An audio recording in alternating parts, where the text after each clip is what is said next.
नमस्कार भक्तों, मेरे चैनल विक्रम आदित्य में आपका स्वागत है, जहां हमारा मुख्य उद्देश्य संपूर्ण विश्व में सनातन धर्म का प्रचार प्रसार करना है और यह काम हम गीतों और कहानियों के माध्यम से करते हैं। आज मैं आपको एक ऐसी दिलचस्प कहानी सुनाने जा रहा हूं, जिसमें भगवान श्री कृष्ण और उनकी पत्नी रुक्मिणी के बीच एक संवाद है। इस कहानी में रुक्मिणी श्री कृष्ण से यह प्रश्न करती हैं कि कैसे महान और शुद्ध हृदय वाले लोग जैसे गुरु द्रोणाचार्य, भीष्म और कर्ण, जिन्होंने अपना जीवन पुण्य और सत्कर्मों में बिताया, फिर भी उन्हें दुखद और त्रासद मृत्यु का सामना करना पड़ा।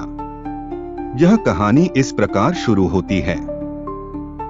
कुरुक्षेत्र के विनाशकारी युद्ध के बाद रुक्मिणी और श्री कृष्ण के बीच एक गूढ़ संवाद हुआ।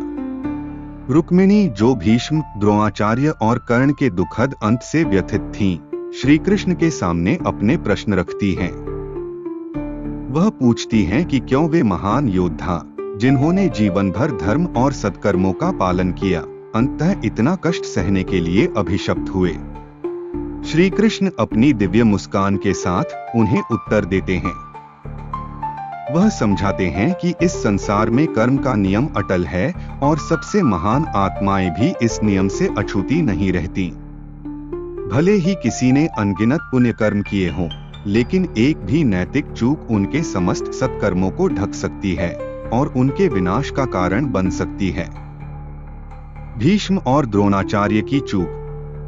श्री कृष्ण रुक्मिणी को बताते हैं कि भीष्म और द्रोणाचार्य, जो धर्म और कर्तव्य के प्रतीक माने जाते थे, जब द्रौपदी का अपमान हो रहा था तब मौन रहे।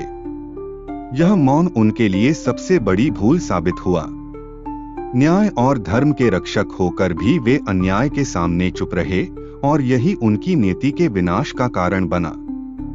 धर्म की राह पर मौन रहना भी अधर्म का समर्थन करने के समान होता है।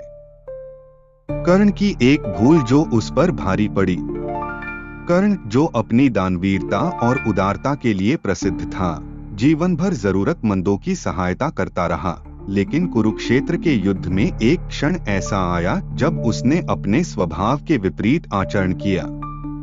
जब घायल अभिमन्यु मृत्युशैया पर जल के लिए तड़प रहा था, कर्ण ने उसे पानी देने से मना कर दिया, क्योंकि उसे डर था कि यह देखकर दुर्योधन नाराज हो जाएगा।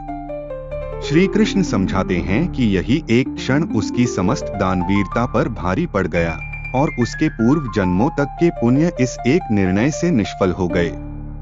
श्री कृष्ण का दिव्य संदेश। श्री कृष्ण रुक्मिणी को यह बताते हैं कि धर्म का मार्ग अत्यंत कठिन होता है। केवल अच्छे कर्मों की संख्या से कुछ नहीं होता, बल्कि कठिन परिस्थितियों में धर्म पर अडिग रहना ही व्यक्ति के वास्तविक चरित्र और भाग्य का निर्धारण करता है। उन्होंने यह भी समझाया कि सच्चा धर्म वही है जो हर परिस्थिति में अडिग रहे। इस कथा से क्या सीख मिलती है? सबसे बड़े नायक भी यदि धर्म से भटकते हैं तो उनका पतन निश्चित है। हमेशा सत्य और न्याय के पक्ष में खड़ा रहना चाहिए, चाहे परिस्थिति कितनी भी कठिन क्यों न हो। एक गलत कार्य अनेक अच्छे कर्मों को निष्फल कर सकता है। सत्कर्म वही होते हैं जो किसी भय या स्वार्थ के बिना किए जाएं। श्री कृष्ण का संदेश कालजयी है। धर्म का पालन तब ही सार्थक होता है जब वह हर परिस्थिति में अडिग रहे। ऐसे और भी भक्ति गीत सुनने के लिए, जिनमें भगवान चालीसा, रक्षा कवच, स्तोत्र, मंत्र, स्तुति, ग्रहों के उपाय आदि शामिल हैं, सभी भारतीय देवी देवताओं के भजन सुनने के लिए YouTube पर विक्रम भक्ति सर्च करें, सब्सक्राइब करें और बेल आइकन दबाएं। वहां आपको सभी भारतीय देवी देवताओं के लिए विशेष रूप से बनाई गई अलग अलग प्लेलिस्ट मिलेंगी। आइए इस संसार को फिर से सत्ययुग जैसा बनाएं। आइए हम सब अपने मन और हृदय को पवित्र करें भगवान के पवित्र भजन सुनकर और एक दूसरे के साथ शेयर करके।